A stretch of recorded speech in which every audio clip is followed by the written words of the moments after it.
नमस्कार. बोल व्हिडिओमध्ये सर्वांचे स्वागत.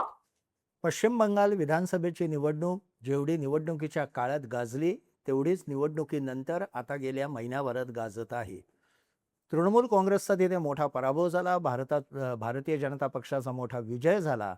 परंतु तृणमूल काँग्रेसच्या पराभवावरच तिथली निवडणूक थांबली नाही, तर त्यानंतरचं राजकारण हे संपूर्ण देशात चर्चिले जात आहे. त्याचं मुख्य कारण म्हणजे 80 आमदारांचा तृणमूल काँग्रेस पक्ष, यातले 60 आमदार ममता बॅनर्जींच्या विरोधात उभे राहिलेत. ममता बॅनर्जींपेक्षा त्यांचा भाचा अभिषेक बॅनर्जी याच्या विरोधात ते उभे आहेत, असं ते आत्ता सांगतायत. पण खरं कारण असं आहे की ममता बॅनर्जींच्या नेतृत्वालाच त्यांनी एक प्रकारे आव्हान दिलेलं आहे. ममता बॅनर्जींवर ते थेट टीका करत नाहीत. याचं एक कारण म्हणजे तृणमूल काँग्रेसच्या आमदारांची संख्या 80 वर आली असली 200 वरनं, तरी सुद्धा त्यांना मिळालेली मतांची संख्या ही जवळपास 40% इतकी सशक्त आहे, इतकी भरपूर आहे. त्यामुळे त्या मतदारांवर परिणाम होईल अशा पद्धतीची कुठचीही चाल हे बंडखोर गट करणार नाही, निदान सध्याच्या घडीला. कारण बहुतांश मतं ही ममता बॅनर्जींच्या व्यक्तिमत्वामुळे मिळालेली आहेत. हे काय आपल्याला त्यांचा पराभव झालेला असला तरी नाकारता येत नाही. आता हे जे 60 आमदार वेगळे झाले, त्यातून भाजपला जो काही फायदा होईल विधानसभेत त्याबद्दल आपण बोलूच. पण ही एक पहिली पायरी होती. पुढची पायरी आहे ती संसदेमध्ये, लोकसभेमध्ये भारतीय जनता पक्षाचा मित्र पक्ष असणाऱ्यांची संख्या वाढवण्याची. आणि भारतीय जनता पक्षाच्या मनात, विशेषतः नरेंद्र मोदींच्या मनात जी एक सल आहे की आपल्याला फक्त 240च जागा मिळाल्या, साधं बहुमतही लोकसभेत 2024 मध्ये मिळवता आलं नाही, ती सल कमी करण्यासाठी पावलं ही गेल्या महिन्याभरात किंवा 2 महिन्यात उचलली जात आहेत. आणि त्यातीलच एक भाग म्हणजे तृणमूल काँग्रेस संसदीय पक्ष, म्हणजे लोकसभा आणि राज्यसभेतले तृणमूल काँग्रेसचे खासदार हे पहिल्या पायरीला भाजपकडे वळवायचे आणि पुढे शक्य झालं तर भाजपमध्ये त्यांचं विलिनीकरण करायचं. अशा पद्धतीने राजकारण चाललेलं आहे की काय, अशी शंका सध्याच्या घडीला येते आणि ती शंका बळकट ठरवणाऱ्या घटना घडत आहेत. प्रॉब्लेम काय आहे की भारतीय जनता पक्षाला लोकसभेत 240 जागा आहेत. 272 हा बहुमताचा आकडा आहे. तो काही सहजासहजी मिळवणं शक्य नाही. तशा निवडणुका पण लोकसभेच्या आत्ता नाहीत, म्हणजे विविध ठिकाणी जशा पोटनिवडणुका होतात तशा नाहीत. आणि अन्य मोठे पक्ष कुठले फुटण्याच्या मनस्थितीत नाहीत. परंतु तृणमूल काँग्रेसने अचानक भारतीय जनता पक्षाला संधी दिली, जी बंगालमधील विजयानंतर प्राप्त झाली. बंगालमधील विजयानंतर भारतीय जनता पक्षाच्या नेत्यांना, विशेषतः अमित शहांच्या हे लक्षात आलं की हा पक्ष व्हल्नरेबल झालेला आहे, तो पक्ष आपण फोडू शकतो आणि महाराष्ट्रात जसं राजकारण केलं तसं तिथे करू शकतो. परंतु त्याच्यात फरक आहे. अगदी महाराष्ट्राचं कॉपीबुक राजकारण त्यांनी तिथे केलेलं नाही, परंतु त्यांनी हे बघितलेलं आहे की आमदार आणि खासदार हे आपल्या बाजूला आले.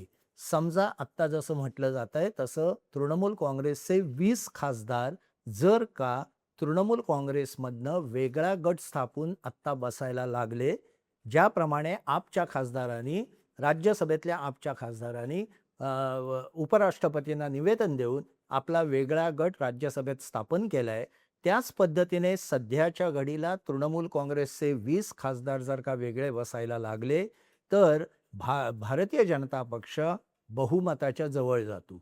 कारण नियमानुसार किंवा कायद्यानुसार आयदर या खासदारांना स्वतंत्र तृणमूल काँग्रेस म्हणून मान्यता मिळवावी लागेल किंवा त्यांना भारतीय जनता पक्ष किंवा अन्य कुठल्याही पक्षामध्ये विलीन व्हावं लागेल.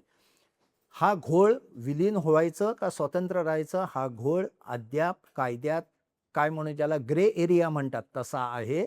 आणि त्याबद्दलचा वाद सुप्रीम कोर्टात एकनाथ शिंदे यांच्या केसमध्ये चालूच आहे.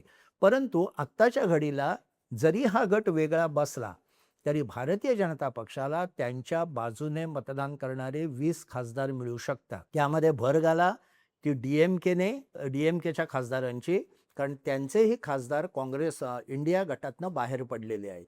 त्यामुळे या पद्धतीने लोकसभेमध्ये आपलं बहुमत निवडणुकीविना, निवडणूक न करता आणण्याची एक चतुराई म्हणा किंवा राजकीय चातुर्य म्हणा किंवा राजकीय चाणक्यगिरी म्हणा, ही भारतीय जनता पक्षाने करून दाखवलेली आहे.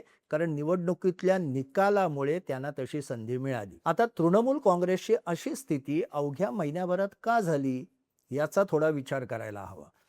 अभिषेक बॅनर्जींचं काम करण्याची पद्धत, त्यांचा अत्यंत ॲरोगन्स, त्यांनी अनेकदा घेतलेले निर्णय किंवा अल्पसंख्याकांचं त्यांनी केलेलं आत्यंतिक लांगुल चालत आणि त्यांच्या अनेक उद्योगांकडे ममता बॅनर्जींनी केलेलं दुर्लक्ष, ही काही कारणं निश्चितच आहे. आणि त्याबद्दल आमदारही बोललेले आहेत. म्हणजे अनेक आमदारांनी जे आता ममता बॅनर्जींपासून दूर होत आहेत, त्यांनी सांगितलं की गेले वर्ष दीड वर्षात आमचं ममता बॅनर्जींशी बोलणं पण झालेलं नाही. म्हणजे एकीकडे ममता बॅनर्जी ह्या स्ट्रीट फायटर, सहज लोकांमध्ये मिसळणाऱ्या, साध्या राहणाऱ्या, कधीही कोणाशी संवाद साधणाऱ्या, अशी त्यांची प्रतिमा आपण अनेक ठिकाणाहून, अनेक बातम्यांमधनं किंवा टीव्हीवर बघितलेली आहे. परंतु प्रत्यक्षात विधिमंडळ पक्षात तेथील आमदारांना वर्ष दीड वर्षात ममता बॅनर्जींशी साधी भेट होत नव्हती किंवा त्या बोलतही त्यांच्याशी नसत. त्यामुळे आज अशी स्थिती आली आहे की प्रत्येक आमदाराला आणि प्रत्येक खासदाराला ममता बॅनर्जी स्वतः फोन करत आहेत आणि हे खासदार किंवा त्यातले बरेच खासदार आणि आमदार ममता बॅनर्जींचा फोनही उचलत नाहीत. एवढी स्थिती त्यांच्या नेतृत्वाची झालेली आहे. याचं कारण काय? इतका झटपट हा इतका प्रबळ पक्ष जो 15 वर्ष पश्चिम बंगालमध्ये सत्तेवर होता, ज्याने 37 वर्षांची डाव्या पक्षांची पश्चिम बंगालवरची मक्तेदारी मोडून काढली, त्या पक्षाची अवघ्या महिनाभरात किंवा खरं म्हणाल तर 25 दिवसात अशी स्थिती का व्हावी, हा सर्वच प्रादेशिक पक्षांसमोरचा एक प्रश्न आहे. परंतु तृणमूल काँग्रेस समोरचा जास्त आहे. आणि इथे मला मुद्दाम सांगावं असं वाटतं की अन्य प्रादेशिक पक्ष आणि तृणमूल काँग्रेस यांची तुलना करू नये. तृणमूल काँग्रेसशी जर का तुलना करायचीच तर आपल्या महाराष्ट्रातल्या राष्ट्रवादी काँग्रेस पक्षाशी करता येईल, अन्य पक्षांशी नाही.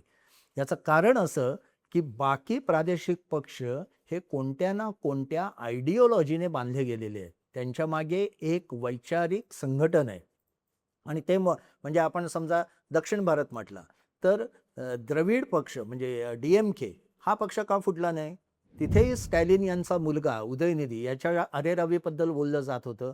तिथेही भ्रष्टाचाराचे आरोप झालेले होते, परंतु तिथेही मोठा पराभव झाला. तिथे TVK विजय यांनी तर मुसंडीच मारली, तरीही DMK का फुटला नाही? याचं कारण असं की द्रविड आयडिओलॉजी जी आहे, द्रविड संस्कृतीची जी एक आयडिओलॉजी त्या पक्षाने पकडून ठेवलेली आहे, ज्याच्यावर तो सातत्याने बोलतो.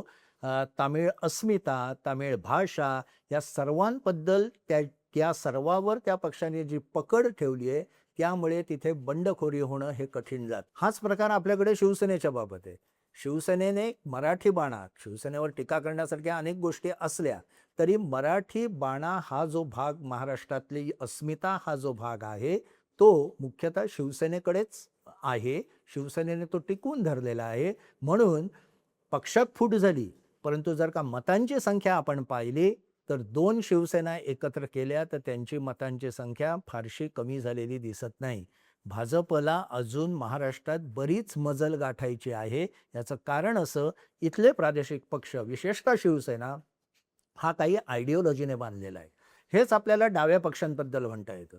म्हणून डावे पक्ष कित्येकदा त्यांचे 1 किंवा 2 आमदार निवडून येतात, परंतु ते फुटत नाहीत, ते बाहेर पडत नाहीत, सत्तेच्या वळचणीला लागत नाहीत, कारण ते आयडिओलॉजीने बांधलेले असतात. हाच प्रकार बऱ्याच प्रमाणात काँग्रेसबद्दलही आहे. अनेकांना धक्का बसेल ऐकून, पण काँग्रेसची सुद्धा स्वतःची एक आयडिओलॉजी आहे. ती सोशलिस्ट आयडिओलॉजी आहे. ती थोडंसं आपण म्हणू अल्पसंख्याकांचं किंवा अल्पसंख्याकांना संरक्षण देणारी आहे. या पद्धतीची एक आयडिओलॉजी गेली सातत्याने अनेक वर्ष काँग्रेस मांडत आहे आणि त्यामुळे काँग्रेसमधले आमदार सुद्धा सहजासहजी पक्षातनं बाहेर पडत नाहीत. म्हणजे काँग्रेस फुटली आणि भाजपने लोकसभेत बहुमत मिळवलं असं होत नाही. 100 जे काही 100 खासदार आहेत त्यातले फुटणं कुणी अजूनही एकही त्यांचा फुटलेलं नाही. याचं कारण असं, जेव्हा तुम्ही आयडिओलॉजीने संघटनेने बांधलेले असता तेव्हा फुटीची शक्यता कमी असते. तृणमूल काँग्रेसला कोणतीही आयडिओलॉजी नव्हती किंवा नाही अद्यापही. डाव्यांच्या विरोधात ते उभे राहिले, कारण डाव्यांचं मस्तवाल राजकारण तिथे चाललेलं होतं. अनेक ठिकाणी हिंसाचार होत होता. अनेक ठिकाणी वरपासनं खालपर्यंत डावे पक्ष म्हणजे पोलिसांपासनं तर अनेक पातळ्यांवर डाव्यांची अगदी मक्तेदारी होती. ती ममता बॅनर्जींनी त्यांच्याच पद्धतीने म्हणजे डाव्यांच्याच पद्धतीने मोडून काढली आणि स्वतःचं एक साम्राज्य तिथे निर्माण केलं. पण ते मुख्यतः सत्तेच्या आधाराने वेगवेगळ्या पातळीवर आपला प्रभाव टाकायचा या पद्धतीचं झालं आणि त्यामुळे अनेक ठिकाणी जनता बिथरली, कारण जनतेला त्याचे चटके त्या हिंसाचाराचे, त्या अतिरेकीपणाचे बसायला लागले आणि त्याचा परिणाम आपल्याला निवडणुकीत दिसला. याच्याशिवाय मुस्लिमांचं लांगुल चालन, हिंदुत्व हे मुद्दे आहेतच, करप्शन, भ्रष्टाचार हा मुद्दा आहे.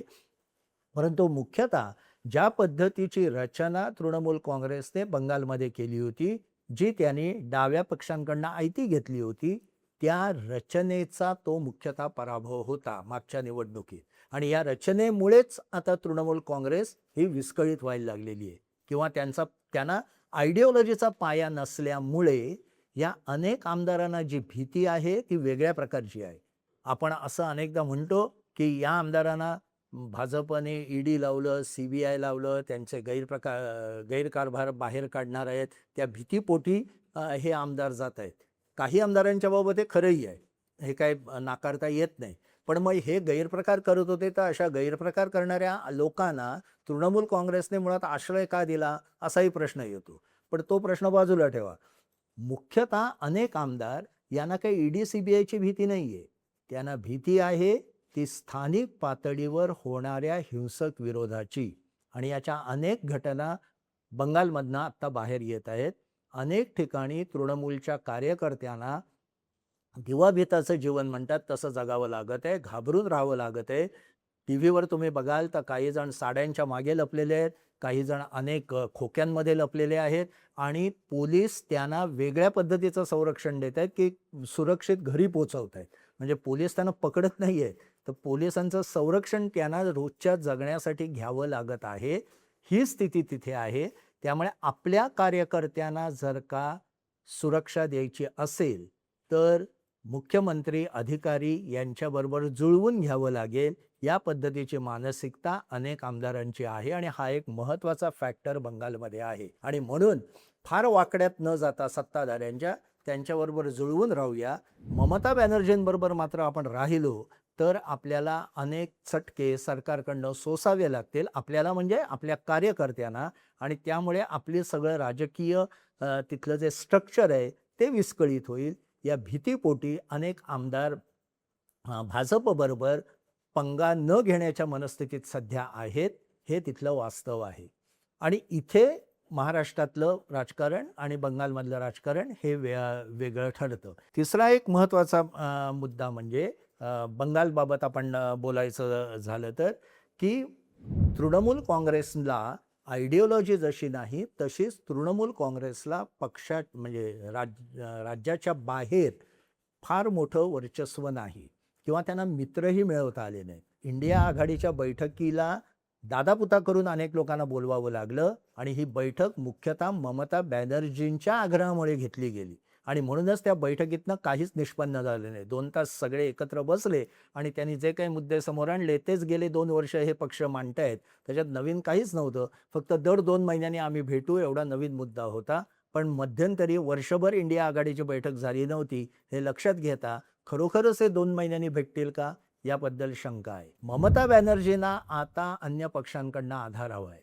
मात्र त्या सत्तेत होत्या तेव्हा त्या ज्या अहंकाराने ज्या पद्धतीने वागत होत्या त्यामुळे बाकी सर्वच पक्ष त्यांच्याबद्दल अतिशय सावधगिरीची भूमिका घेत आहेत. आत्ता इंडिया आघाडीत सर्वात आनंदी पक्ष कुठला असेल तर तो काँग्रेस आहे. आणि काँग्रेसला ममता बॅनर्जींचं वजन कमी होणं, स्टॅलिन यांचं वजन कमी होणं याचा खरोखरच आनंद आहे, कारण त्यामुळे त्या पक्षाचं वजन वाढलेलं आहे. आता प्रश्न येतो उत्तर प्रदेशच्या निवडणुकीचा. तिथे अखिलेश यादव यांचंही वजन कमी झालं तर 2029च्या निवडणुकीला नरेंद्र मोदींना थेट आव्हान द्यायला फक्त राहुल गांधीच राहतील सर्व देशभर. स्थानिक पातळीवर काही काही ठिकाणी या पक्ष असतील, पण देशभर संपूर्ण पातळीवर भारतीय जनता पक्षाच्या विरोधात उभा राहणारा कोणता पक्ष असेल तर तो काँग्रेस असेल आणि त्याचे नेते राहुल गांधी असतील. भारतीय जनता पक्षासाठी ही बाब फारशी चांगली नाही असं लोक समजत असले, वस्तुस्थिती वेगळी आहे. कारण जिथे जिथे भारतीय जनता पक्ष आणि काँग्रेस यांची थेट लढत होते, तिथे तिथे अनेकदा भारतीय जनता पक्षाचा स्ट्राईक रेट खूप जास्त आहे. प्रादेशिक पक्षांच्या विरोधात मात्र भारतीय जनता पक्ष लोकसभेच्या निवडणुकीत कमी पडतो, असा आजपर्यंतचा इतिहास दाखवतो. त्यामुळे काँग्रेस अधिक ताकदवान होणं हे भारतीय जनता पक्षासाठी सोयीस्कर आहे. प्रादेशिक पक्षांची क्षमता क्षीण होणं, त्यांच्या नेतृत्वाबद्दल संशय निर्माण होणं की हे केपेबल आहेत का? म्हणजे महाराष्ट्रात उद्धव ठाकरेंबद्दल भाजपने तेच केलं की उद्धव ठाकरेंच्या राजकीय कार्यक्षमतेबद्दल मी म्हणतोय, ही शंका उपस्थित झाली. शरद पवारांच्या ताकदीबद्दल शंका उपस्थित केली. द्रविड तिथे ममता बॅनर्जींच्या राजकीय कौशल्य आणि ताकद किंवा प्रभावाबद्दल शंका उपस्थित केली. या पद्धतीने शंका उपस्थित करून कार्यकर्त्यांमध्ये संभ्रम निर्माण करायचा त्या पक्षांच्या आणि हळूहळू त्यांना आपल्याकडे ओढायचं, ही नीती भारतीय जनता पक्ष वापरतोय. आणि शेवटचा एक मुद्दा म्हणजे याच पद्धतीने गेली सुरुवातीचे अनेक वर्ष, म्हणजे आपण 50चं दशक घ्या, 60चं दशक घ्या, इव्हन 90च्या दशकापर्यंत काँग्रेस या पद्धतीनेच काम करत होतं. महाराष्ट्रातही जेव्हा 15 वर्ष शरद पवारांचं आणि काँग्रेसचं सरकार होतं, तेव्हाही मित्र पक्षांना, आपले विरोधी पक्षांना आपल्या कह्यात ठेवूनच राजकारण चालत होतं. याच पद्धतीने 2014 नंतर नरेंद्र मोदी राजकारण करत आहेत की जे विरोधी पक्ष आहेत त्यांना आपल्या कह्यात ठेवायचं, त्यांना मर्यादित स्पेस द्यायची, त्यांना स्पेस वाढवू द्यायची नाही आणि आपल्या बाजूने ते राहतील हे बघायचं. महाराष्ट्राने हे 2000 ते 2014 पर्यंत कायम बघितलेलं आहे, त्याच्या आधीही बघितलेलं आहे. काँग्रेसची ती जी स्ट्रॅटेजी होती, ती स्ट्रॅटेजी आता वेगळ्या पद्धतीने नरेंद्र मोदी आणि अमित शहा किंवा त्यांचा भारतीय जनता पक्ष वापरत आहे. तीच स्ट्रॅटेजी महाराष्ट्रात देवेंद्र फडणवीस वापरत आहेत. तीच स्ट्रॅटेजी बऱ्याच प्रमाणात हेमंत बिश्व शर्मा वापरत आहेत. अपवाद करायचाच झाला तर तो फक्त योगी आदित्यनाथ यांचा आहे. तिथे मात्र ते तुंबळ युद्ध करत आहेत अखिलेश यादव यांच्या विरोधात. पण काँग्रेसचं जे राजकारण करण्याचं एक तंत्र होतं, ते तंत्र अधिक सफाईने भारतीय जनता पक्ष आता वापरत आहे, हेही या घटनांवरनं आपल्याला दिसतं. आणि त्याला इंडिया ब्लॉक कसं उत्तर देणार, हा आता महत्त्वाचा प्रश्न आहे. आणि त्याची परीक्षा ही उत्तर प्रदेश विधानसभा निवडणुका, ज्या साधारण फेब्रुवारी-मार्च 2027 मध्ये येऊ घातलेल्या आहेत, तिथे होणार आहे. धन्यवाद.